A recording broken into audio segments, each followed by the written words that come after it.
요한계시록 19장 11절부터 20장 3절까지 말씀 저와 여러분이 교독하겠습니다. 또 내가 하늘이 열린 것을 보니 보라, 백마와 그것을 탄 자가 있으니 그 이름은 충신과 진실이라. 그가 공의로 심판하며 싸우더라.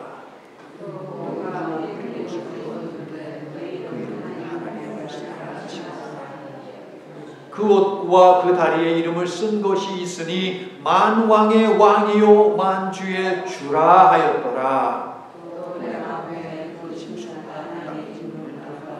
그들의 군대는 단자와 그의 군대와 더불어 전쟁을 일으키니까 짐승이 잡히고 그 앞에서 표적을 행하던 거짓 선지자도 함께 잡혔으니 이는 짐승의 표를 받고 그의 우상에게 경배하던 자들을 표적으로 미혹하던 자라. 이 둘이 산채로 유황 불 붙는 못에 던져지고 그 나머지는 말탄 자의 입으로부터 나오는 검의 주문에 모든 새가 그들의 살로 내놓으리더라.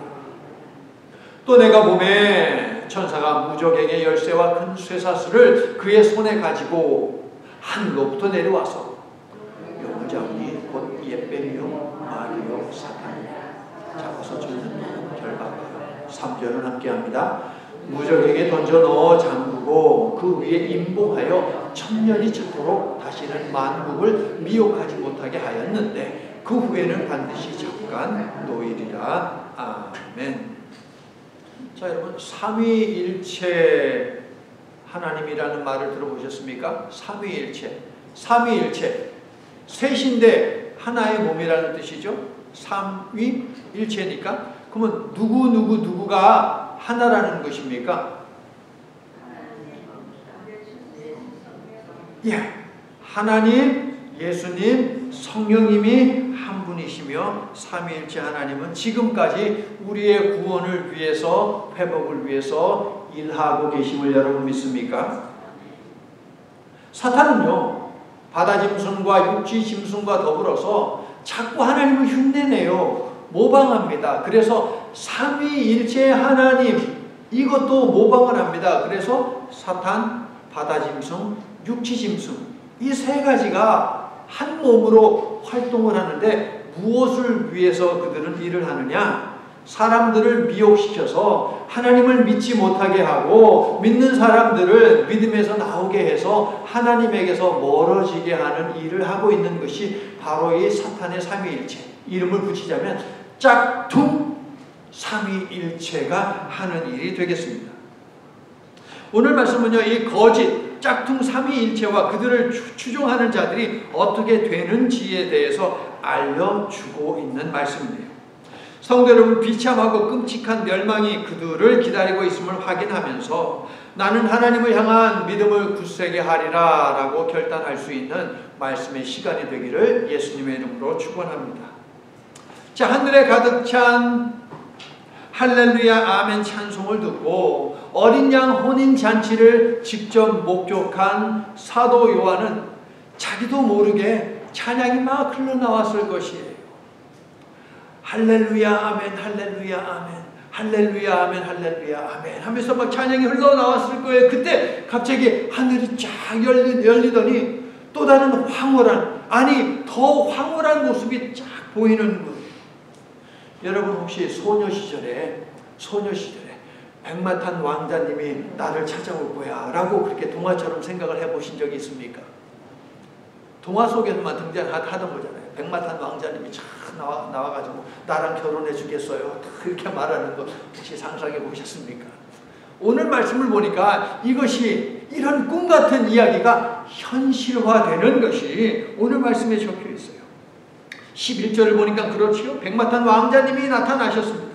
19장을 보니까 이 백마탄 분은 어떤 분으로 소개되느냐? 찬양받기에 합당하신 분, 그리고 신랑 되시는 분으로 소개하고, 오늘 말씀을 통해서는요, 백마탄, 싸움 잘하는 전사, 용사로 그렇게 소개가 되고 있어요. 악의 무리와의 최후 전쟁을 위해서 14절, 희고 깨끗한 하얀 세마포 옷을 입고 백마를 탄 하늘 군대를 통솔하여 오시는데 친히 백마를 타고 오시는 모습 11절 보이십니까, 여러분? 자, 이분의 이름을 오늘 본문은 네 가지로 소개를 하고 있습니다. 11절부터 16절을 보면 이분의 이름이 네 가지로 나오는데 어떤 것이 있습니까? 첫째, 11절 이름이 무엇입니까? 충신과 진실. 자, 여러분 역사 드라마를 보면 충신이 있고 간신이 있죠. 충신은 좋고 간신은 나쁘잖아요. 그럼 오늘 말씀 11절에 있는 충신은 바로 그런 충신을 이야기하느냐? 그것이 아니고 충성스러운 믿음을 이야기하는 거예요. 믿음을 강조하는 단어입니다. 피스티스라는 단어예요. 믿음. 그러니까 백마 타신 분의 이름이 무엇이다? 믿음과 진실이시다. 진실은 또 다른 말로 진리라는 말이에요. 믿음과 진리라는 이름을 가지신 분이 백마를 타고 짜잔 하고 여러분에게 나타나셨다라는 것이에요.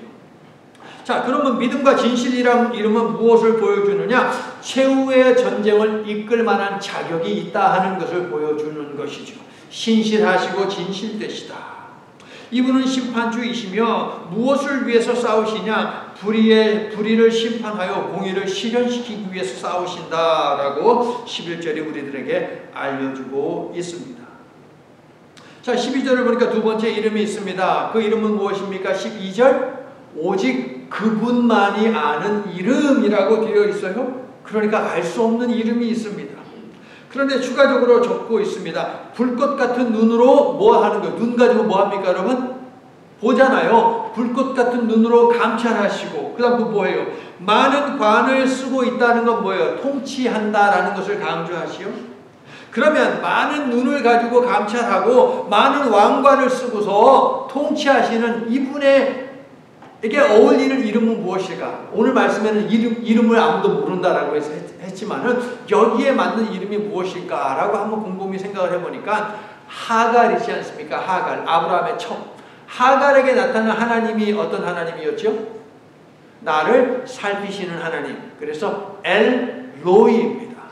엘로이라고 하는 그 이름이 저는 생각이 나더라고요. 자, 12절을 보니까 관이 있죠. 관, 머리에 쓰는 관이 있어요. 이것은 승리의 관이 아닙니다. 요한계시록에 보면 승리의 관, 복음서에 되어 있고 편지들에도 승리의 관, 승리의 면류관이 있지 않습니까? 거기에 해당하는 단어가 아니고 요한계시록에만 3번 나오는 관인데 이것은 왕관을 이야기하는 거예요. 통치하는 권위를 가지고 있다 하는 것을 강조하고 있습니다. 자, 세 번째 이름은 13절에 나옵니다. 뭐지요? 13절에 나오는 이분의 이름은 하나님의 말씀이라고 되어 있어요. 그런데 앞에 수식어가 있습니다. 하나님의 말씀은 말씀인데 어떤 말씀이냐? 풀네임을 이야기하자면 이거예요. 피 뿌린 옷을 입은 하나님의 말씀. 다시 피 뿌린 옷을 입은 하나님의 말씀. 이게 이분의 세 번째 이름입니다. 자, 이 이름은요, 최후 전쟁을 치를 최고의 무기를 가지고 있다 하는 것을 보여줍니다. 무기 중에 가장 훌륭한 무기가 무엇입니까? 하나님의 말씀 믿습니까, 여러분? 이 말씀을 가지고 있어요. 히브리서 설교자는 하나님의 말씀을 좌우의 날선 예리한 검에 빗대는데 본문 15절을 보니까 주님의 입에서 무엇이 나와요? 본문 15절 보니까 주님의 입에서 무엇이 나와요? 예리한 검이 나오고 있습니다. 즉 말씀으로 세상을 심판하신다. 말씀으로 하나님을 대적한 원수들을 심판하신다라는 것을 알 수 있어요. 자, 세상을 창조하실 때 하나님이 뭘로 세상을 창조하셨습니까? 말씀으로. 세상을 말씀으로 창조하신 주님은 세상을 심판하실 때도 딴 거 필요 없어요. 말씀 한마디면 된다라는 거예요. 하나님의 말씀은 능력이 있는 말씀임을 저희들은 믿는데 여러분도 그렇게 믿으시죠? 하나님의 말씀에 능력이 있어요. 없는 것을 있게 하고 있는 것을 없애는 그런 능력을 가진 것이 하나님의 말씀이죠. 자, 네 번째 이름 16절에 있습니다. 그분의 옷과 다리에 적혀 있다라고 되어 있는데 16절 보니까 그분의 이름은 만왕의 왕, 만주의 주라고 그렇게 되어 있습니다. King of Kings, Lord of Lords 라고 그렇게 되어 있어요. 자, 이 이름은 무엇입니까? 최후 전쟁의 결과를 암시하는 것이지요. 반드시 이긴다라는 것을 알려주고 있습니다. 자, 대적들을 말씀의 검으로 치시고 또한 철장으로 통제하시는 주님. 철장은 무엇이냐면은 쇠몽둥이에요. 쇠몽둥이로 통제하시는 주님은 15절을 보니까 전능하신 하나님의 맹렬한 진노의 포도주 틀을 밟으십니다. 그렇죠? 심판의 복장을 갖추시고 백마에 올라타 백마를 탄 하늘 군대를 이끌고 오시어 최후의 전쟁을 진두지휘하시는 이분은 그렇다면 누구입니까? 이분은 누구예요? 이분은 누구예요? 하나님이에요? 예수님이에요? 성령님이에요? 하나만 골라보세요. 예수님. 이분은 예수님. 제가 왜 이렇게 여러분에게 여쭤보았느냐? 사도 요한은요, 앞에서 여러 가지 일들을 소개할 때, 예를 들어 보좌에 앉으신 분, 하나님이라고 하면 속이 시원할 것 같아요. 보좌에 앉으신 분은 하나님이시다. 보좌 옆에 서 계신 분은 예수님이시다. 이렇게 알려주면 좋겠는데 그냥 분으로 계속 앞에서 이야기해 왔어요. 그래서 대부분의 경우에는 하나님을 이야기하는구나, 예수님을 이야기하는구나 라는 것을 아는데, 어떤 구절들에서는 이게 하나님을 얘기하는지 예수님을 얘기하는지 애매해요. 그래서 저도 설교하다가 그 대목이 나오면 어떻게 얘기를 했느냐, 여러분이 눈치를 못 채셨겠지만 그냥 주님이라고 했어요. 뭐라고 얘기하기가 딱 애매한 거예요. 이게 하나님이지 예수님이지. 어쨌든 한 분이니까 상관이 없지만 그래도 좀 정확하게 알면 좋지 않겠습니까? 그런데 최후의 전쟁을 진두지휘하시는, 지금 앞에 4가지 이름을 얘기했잖아요. 이분은 틀림없이 예수님이세요. 예수님이세요. 백마 탄 그분은 예수님이십니다. 자, 백마 탄 예수님을 묘사하는 여러 표현들이 오늘 본문에 나오는데, 사실 7교회에 나타나신 예수님의 모습이에요. 7교회에 나타나신 예수님의 모습들이 이 속에 산발적으로 이렇게 들어와 있거든요. 예를 들면 충신과 진실의 모습, 라오디게아 교회에 나타나신 모습이고요. 눈은 불꽃 같고 철장, 쇠 몽둥이로 다스리시는 모습은 두아디라 교회에 나타나신 모습이고요. 입에서 예리한 검이 나오는 이 모습은 버가모 교회에 나타나신 모습입니다. 자, 오늘 본문 11절부터 16절에 기록된 최후의 전쟁을 치르기 위해 백마를 타고 오시는 예수님의 다양한 모습들 가운데 여러분에게는 어떤 모습이 가장 인상 깊습니까? 어떤 모습이 가장 인상 깊어요? 신실하시고 진실하신 모습도 좋고요. 왕과 주의, 만왕의 왕 만주의 주로 오신 모습도 아주 좋고요. 왕관을 쓰고 검과 쇠 몽둥이를 가지고서 다스리시는, 통치하시는, 전쟁을 진두지휘하시는 그 모습도 좋고 다 좋잖아요. 근데 이 모습은 어떻습니까? 피 뿌린 옷을 입고 있는 모습이요. 자, 질문. 우리 예수님이 피 뿌린 옷을 입고 있다라고 이야기하는데, 자, 이 피는 누구의 피입니까? 피 뿌린 옷이에요. 옷인데 여기 막 피 범벅이가 됐어요. 피투성이가 됐어요. 이 옷이. 이 피는 누구의 피냐? 라는 질문이죠. 3가지가 가능합니다. 첫째, 십자가에서 흘리신 예수님의 피로 볼 수 있습니다. 그렇게 본다면 13절에 피 뿌린 옷은 예수님의 희생으로 많은 사람을 멸망에서 구원하셨음을 강조하고 있는 것이 됩니다. 요한계시록 5장 서두에서 사도 요한은 불신자에 대한 심판과 신자에 대한 구원을 기록하고 있는 두루마리를 보았는데, 보좌에 앉으신 분 하나님이시죠. 여기서 하나님, 5장에서는 하나님이 두루마리를 갖고 계신데 거기에 꽝꽝꽝 인이 몇 개가 쳐져 있었어요? 그러면 이 인을 떼야 되는데 인을 뗄 사람이 아무도 없다. 그래서 사도 요한이 울었어요. 그랬더니 24장로 중에 하나가 나타나가지고 하나가 이야기하기를, 울지마, 뗄 수 있는 유일한 분이 저기 계시잖아 라고 딱 보니까 거기에 누가 서 있었어요? 어린 양이라고. 그게 사도 요한은 예수님이라고 안 해요. 얘기해 주면 좋은데 어린 양이 서 있었대요. 근데 중요한 건 어린 양인데 어떤 어린 양이냐? 깨끗한 어린 양이 아니고 죽임당하신 모습을 하고 있었다 라고 그렇게 되어 있어요. 죽임당했어요. 양인데 죽임당했어요. 하얀 털을 가진 양이 죽임당했어요. 그러면은 그 몸에 뭐가 범벅이 되어 있겠어요? 피범벅이. 피범벅이, 피투성이 되어 있는 어린 양 예수 그리스도, 그분이 서 있었다라는 것이죠. 자, 2번째, 피 뿌린 옷 누구의 피냐? 2번째 해석은 고난의 시간을 견딘 성도들의 피로 볼 수 있습니다. 자, 6장에서 순교당한 순교자들의 영혼이 우리 피를 갚아주시옵소서 라고 하나님 앞에 하소연했던 것 기억하시죠? 우리 피를 갚아달라. 성도들이 피 흘렸다라고 하는 거예요. 그런데 이것을 갚아주기 위해서 오늘 말씀에서 예수님이 등장하신 것이니까 갚아주기 위해서 등장하신 것이니까 그들의 모든 피를 짊어지고 억울함을 고난을 짊어지고 오셨다. 뭘 강조하는 것입니까? 예수님은 우리의 고난을 당하시는 분이시다. 여러분 믿습니까? 이사야가 53장에서 이야기하지 않았습니까? 고난 당하신 종의 모습으로 오시는 분, 우리를 위해서 우리의 모든 것을 짊어주신 바로 분. 자, 마지막 세 번째로 백마탄 예수님의 옷에 묻은 그 피는 누구의 피냐? 성도들을 괴롭힌 자들, 하나님을 대적한 자들의 피다라는 거예요. 자, 15절을 보시면 맹렬한 진노의 포도주 틀이 있습니다. 그렇죠? 죄악된 자들을 넣고 틀을 밟는 거예요. 여러분, 포도주 틀은 뭐냐면 포도를 갖다가 집어넣는 거예요. 이게 밟으면 이게 막 돌아가요. 돌아가가지고 포도가 이렇게 진이겨지죠. 진이겨지면서 무슨 물이 나오겠어요? 무슨 색깔의 물? 빨간 물이 나오겠죠. 자, 그런데요, 그 하나님의 진노의 포도주 틀이라고 했어요. 거기다가 우리가 먹는 포도를 넣지는 않겠죠. 누구를 넣습니까? 하나님을 대적한 자들을 집어넣는 거예요. 그런데 그게 돌아가면서 들어간 사람들이 어떻게 됩니까? 완전히 갈갈이 다 찢기고 완전히 바스라지는 거죠. 그러면서 뭐가 나온다? 피가 나온다 라고 되어 있어요. 계시록 14장 20절에 따르면 순식간에 그들의 피가 1600 스타디온 나왔다. 이게 어떻다고 설명드렸습니까? 대한민국 3분의 2를 갖다가 1m 높이의 피로 확 그냥 순식간에 채워버리는 피의 양이다라는 것이지요. 그래서 이러한 구절들을 근거로 해서 그리스도 예수 백마타신 예수님이 입고 있는 그 옷에 묻은 피는 바로 이들의 피다, 심판당하는 자들의 피다라고 말할 수 있는데요. 하나 더 있어요. 이사야서 63장 1절부터 6절을 보면 하나님의 옷이 나와요.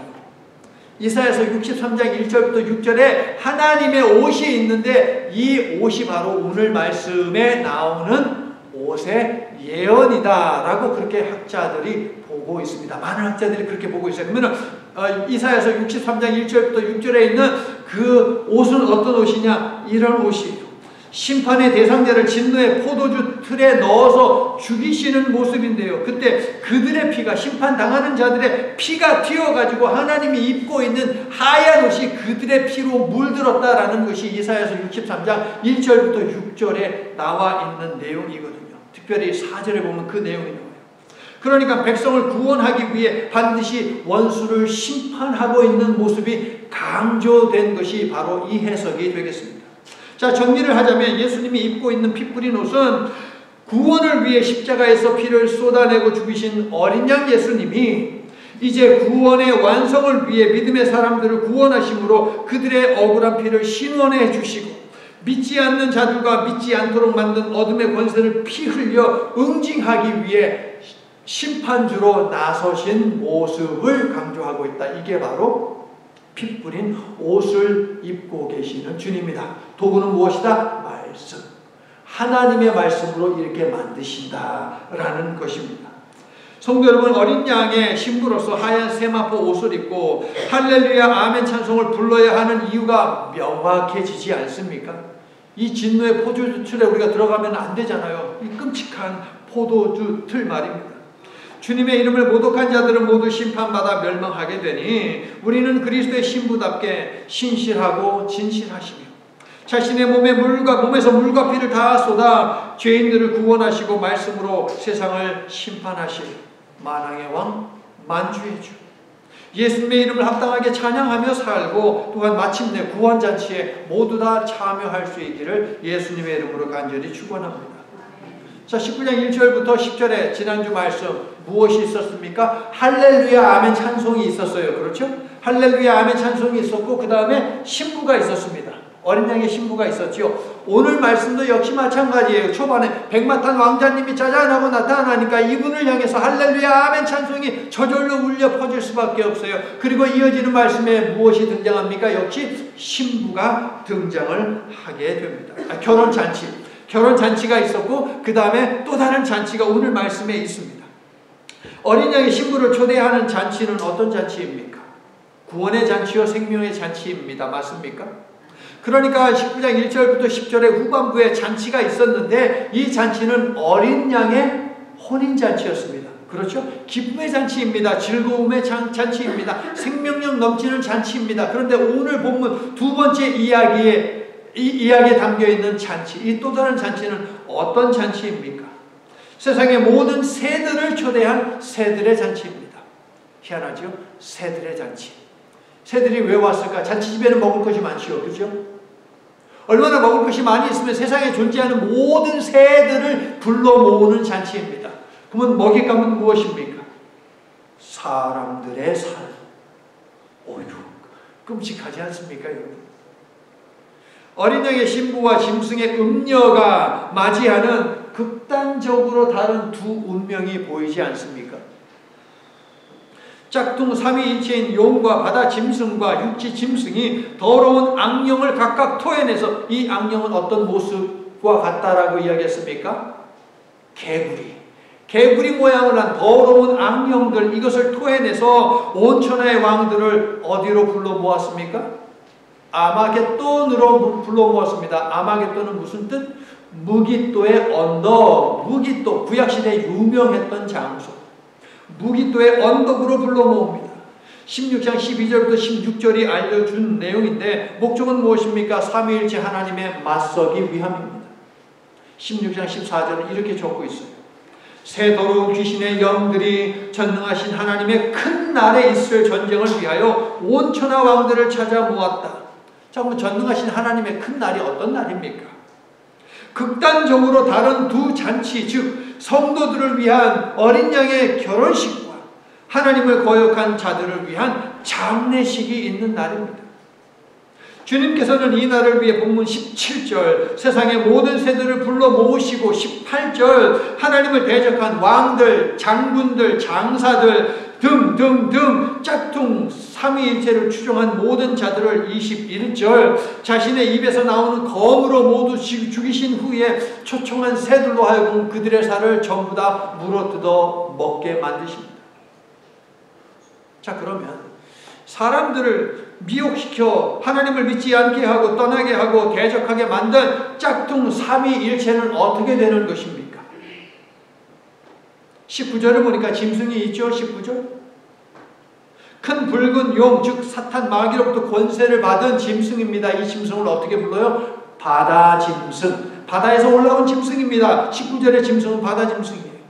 사도 요한 당시에는 로마, 즉 큰 음녀 바벨론의 황제로 이 바다 짐승을 볼 수 있는데 바다 짐승처럼 하나님을 대적한 자들은 이 땅의 역사 속에도 여럿 있어 왔고 끊임없이 있어 왔고 지금도 여럿 있습니다. 20절을 보니까 바다 짐승이 어떻게 됩니까? 아주 중요합니다. 20절 보세요. 바다 짐승이 어떻게 됩니까? 바다 짐승이 잡힙니다. 바다 짐승으로부터 권세를 받은 육지 짐승은 그러면 어떻게 됩니까? 14장, 13장, 11절부터 17절에 따르면 거짓 선지자가 바로 육지 짐승인데요. 어린 양의 모습을 흉내내죠. 어린 양처럼 뿔이 있었다라고 이렇게 기록하는데 이적을 행해서 많은 사람들을 미혹시켜 바다 짐승을 숭배하게 만듭니다. 바다 짐승의 모양, 즉 사도 요한 시대로 이야기하자면 황제의 신상을 만들어서 그것을 우상화해가지고 그 신상 앞에 절하게 만들었어요. 우상을 숭배하게 만들었습니다. 이게 육지 짐승이 하는 짓입니다. 그리고 어떻게 했습니까? 바다 짐승의 이름표를 사람들마다 받게 하는 거예요. 이 이름표가 뭐예요? 666 이라고 하는 바다 짐승의 이름표를 받게 해서 이 이름표를 가진 자들에게는 경제적인 혜택을 주었습니다. 정치적으로도 혜택을 주었습니다. 그런데 이 666 짐승의 이름표를 갖다가 거부한 사람들은 어떻게 했습니까? 경제적으로 불이익을 주었습니다. 정치적으로 핍박했습니다. 죽였습니다. 이러한 육지 짐승, 즉 거짓 선지자들도 역사 속에 여럿 있어 왔고 지금도 여럿 있는데 오늘날 이 육지 짐승을 뭐라고 부르느냐? 엔타이 크라이스트, 바로 적 그리스도라고 학자들은 부릅니다. 자, 20절을 볼게요. 20절 보세요. 20절 짐승이 잡히고, 바다 짐승이죠. 그 앞에 표적을 행하던 거짓 선지자도, 이 육지 짐승이죠, 함께 잡혔으니 이는 짐승의 표, 즉 바다 짐승의 표를 받고 그의 우상에게 경배하던 자들을 표적으로 미혹하던 자라. 이 둘이 산채로 어떻게 됐대요? 다시 유황불 붙는 못에 던져지고, 바다 짐승도 육지 짐승도 붙잡혀서 어디에 던져져요? 유황불 붙는 못에, 유황불못에 던져집니다. 21절은 육지 짐승에게 미혹되어 우상을 숭배하고 우상을 숭배하지 않는 성도들을 박해하는 일에 가담한 자들의 최후를 한 번 더 강조하지요. 주님의 칼에 맞아 죽고 새들의 밥이 되어서 그 형체가, 몸의 모양이 다 흐트러져 가지고 누가 누구인지 알 수 없게 되어 버린다. 우리는 어린 양 혼인 잔치에 이 시간에 신부로 참여하여 할렐루야 아멘 찬송을 부르고 있을 터이지만 말입니다. 아멘이시죠. 우리는 저 하나님 나라에서 그 모습을 다 보게 될 거예요. 찬양을 부르면서 그들에 대한 안타까운 마음도 들지는 않을 거예요. 왜냐하면 하나님의 은혜가 그저 너무 감사한 거예요. 나는 뭐라고 여기에서 하나님 나라에서 하나님을 찬양할까? 큰 음녀 바벨론이 망하고 그 안에 군림하던 바다 짐승도 망하고, 바다 짐승과 한 통속이든 그 육지 짐승도 망하고 그들을 따르던 추종자들도 다 망했는데 이제 하나가 남았어요. 누가 남았어요? 바다 짐승 망하고 육지 짐승 망하고 추종자들 망하고 제일 윗대가리에 있는 놈 하나 남았네요. 누구? 사탄. 큰 붉은 용 혹은 옛 뱀이라고도 하고 마귀라고도 하고 사탄이라고도 부르는 바로 그놈 말입니다. 1절 보니까, 자 20장 1절이에요. 20장 보니까 이 사탄 마귀를 누가 잡습니까? 20장 1절 누가 잡아요? 천사가.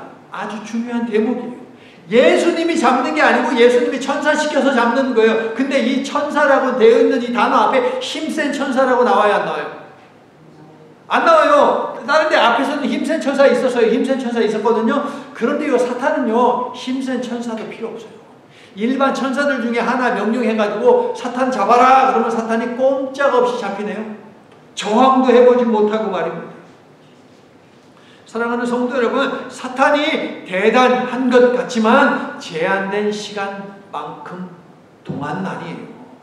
그 시간이 끝나면 힘센 천사도 아닌 일반 천사에게 아무런 저항도 못하고 잡히고 맙니다. 성도 여러분, 사탄은 이처럼 예수님의 적수가 되지 못합니다. 예수님의 상대가 되지 못한다고요. 아멘이세요. 지금도 사탄은 맹위를 떨치고 역사하지만 그의 활동은 제한적입니다. 그는 이미 패배한 존재에 불과하다라는 것을 여러분 다시 한번 생각하시기를 바랍니다. 사탄의 존재를 무시해도 안 되지만 사탄의 역사를 너무 두려워할 필요도 없다라는 것이에요. 여러분, 할렐루야. 천사 시키면 그냥 꼼짝 못해요. 그런데 저와 여러분 곁에는 하나님께서 천사 보내주셔서 여러분을 지키고 계시잖아요. 여러분 믿습니까? 사탄이 어찌하지 못해요. 내일 우리가 함께 이제 7월의 달력에 딱 나오는 말씀, 고린도후서 4장 8절 9절에 있는 말씀을 보겠지만, 사방이 우겨쌈을 당해도 우리는 괜찮아요. 왜? 사탄이 우리를 지키고 있잖아요. 천사가 우리를 지키고 있잖아요. 사탄이 아무리 우리를 다양한 방법으로 공략하려고 해도 어찌하지 못한다는 사실을 여러분 믿습니까? 그 말씀을 내일 우리가 보자는 거예요. 자, 천사에게 붙잡힌 사탄 마귀가 어떻게 되느냐, 이게 재미있어요. 20장 1절을 보니까 무저갱 열쇠와 큰 쇠사슬을 가지고 천사가 옵니다. 사탄을 붙잡아요. 20절 잡아서 어떻게 해요? 쇠사슬로 결박을 합니다. 3절을 보니까 그 다음에 무저갱에 쳐놓고 무저갱을 잠근 다음에 임봉을 해버렸다라고 돼요. 사탄 마귀가 1000년 동안만 결박되어 감금된 후 반드시 잠깐 놓인다고 이야기하는데 좀 찝찝하지 않습니까, 여러분?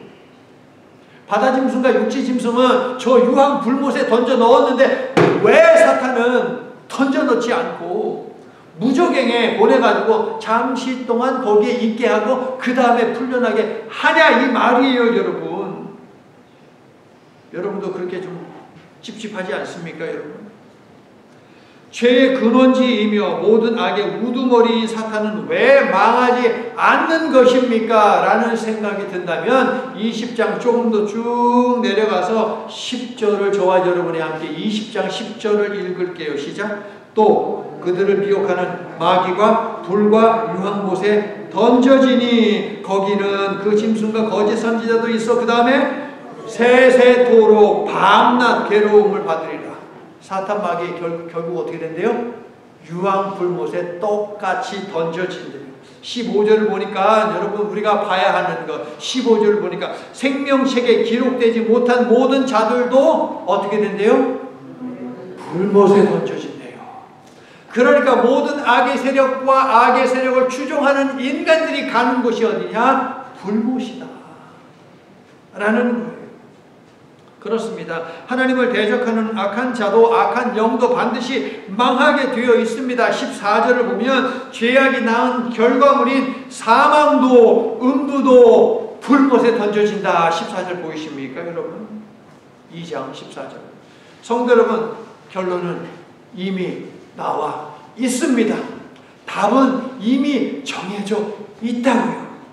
어린 양 예수님의 신부된 성도들은 어린 양의 혼인잔치에 참여하여 구원과 영생을 누리며 즐거운 찬송을 부르겠지만 음녀에게 미혹되어 하나님을 대적한 모든 자들은 어떻게 됩니까? 새들의 잔치에 참여하여 살이 뜯기고 뜨거운 유황 불못에 던져져 영원한 고통 속에서 비명을 지르게 된다. 24/7 24시간 7데이 동안 밤낮 언제까지? 영원토록. 우리는 뭐예요? 영원토록 주님과 기뻐한다. 믿습니까 여러분? 그러니 고난 중에 절망하지 말고 믿음을 지켜라. 이게 요한계시록을 통해서 우리에게 드러내시는 하나님의 마음이에요. 그러니 답은 이미 정해져 있어. 결론은 이미 나와 있어. 그러므로 지금 당장 힘들고 어렵다 하더라도 무너지지 말아라. 너희는 반드시 이기며 너희는 반드시 회복된다. 믿습니까? 의로우신 하나님은 반드시 악을 심판하시며 하나님의 교회와 성도들을 반드시 구원하신다. 그러므로 고난이 있더라도 절망하지 말아라. 교회와 성도는 반드시 이긴다. 이 사실을 믿으시면 아멘 합시다. 이게 복잡하고 힘들고 어렵고 다음 주일에는 더 어려운 천년왕국 이야기를 저희가 해야 하겠지만 핵심은 뭐냐면은 고난이 있겠지만 절망은 없다. 내가 너희를 이기게 한다. 이것이 핵심이에요. 성도 여러분, 요한 당시 초대교회 성도들은 분명 목격했습니다. 바다 짐승처럼 군림하며 그의 똘마니들을 시켜 숭배를 강요하고 기독교인들을 박해하며 무참하게 죽인 네로 황제도 죽었고 바다 짐승 노릇하던 도미티안 황제도 죽었다라는 것을 그들은 목격했어요. 네로는 30살 언저리에 자살해서 죽고 도미티안은 노예들의 손에 의해서 무차별하게 난도질 당해서 44살의 젊은 나이에 죽고 말았어요. 여러분, 하나님이 가만두지 않아요. 우리나라 역사 속에서도 여러분 생각을 해보십시오. 예수님을 믿는 우리의 조상들에게 신사참배를 강요하던 천황 죽었습니다. 또한 일본 제국 망했습니다. 우리가 목격하지 않았습니까? 반드시 악은 망하게 되어 있는 것이에요.